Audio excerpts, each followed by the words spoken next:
Hey guys, today I'll be reading Curious George and the Firefighters.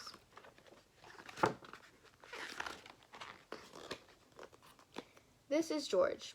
He was a good little monkey and always was very curious. Today, George and his friend, the man with the yellow hat, joined Mrs. Gray and her class on their field trip to the fire station. The fire chief was waiting for them right next to a big red fire truck. "Welcome," he said, and he led everyone upstairs to begin their tour. There was a kitchen with a big table, and there were snacks for everyone. The fire chief told them all about being a firefighter. George tried very hard to pay attention, but there were so many things for a little monkey to explore, like that shiny silver pole in the corner. Where did that pole go? George was curious. Why, it went back downstairs.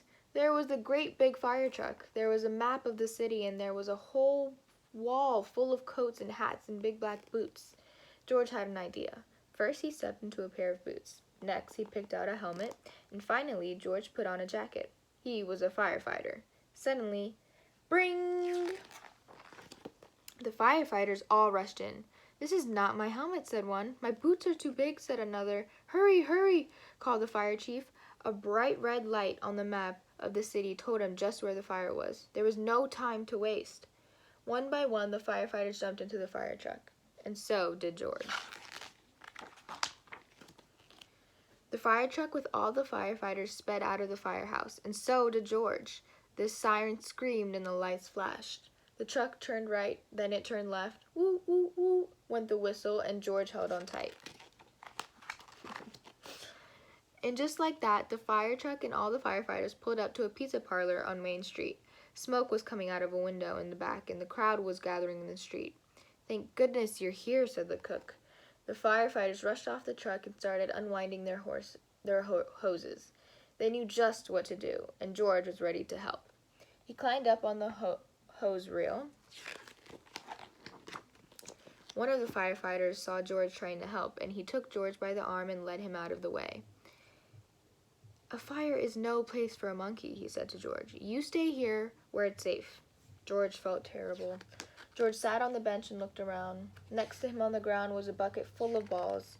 George reached in and took one out. It fit in his hand just right, like the apple he'd had for a snack. A little girl was watching George. He tried to give her the ball, but she was too frightened.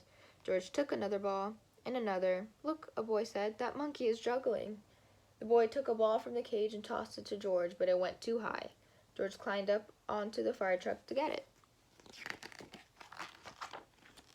Now George had 4 balls to juggle. He threw the ball higher and higher. He juggled with his hands, he juggled with his feet, he could do all kinds of tricks.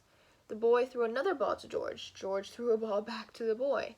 The little girl reached down and picked up a ball too. Soon all the children were throwing and catching back and forth.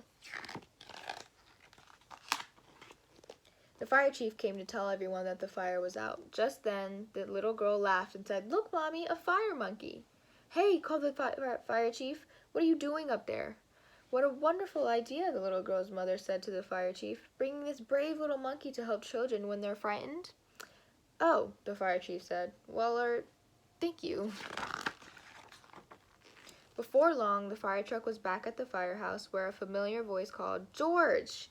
It was the man with the yellow hat. "This little monkey had quite an adventure," said one of the firefighters. "Is everyone all right?" asked Mrs. Gray. "Yes, it was just a small fire," said the fire chief, "and George was a big help." Now the field trip was coming to an end, but there was one more treat in store.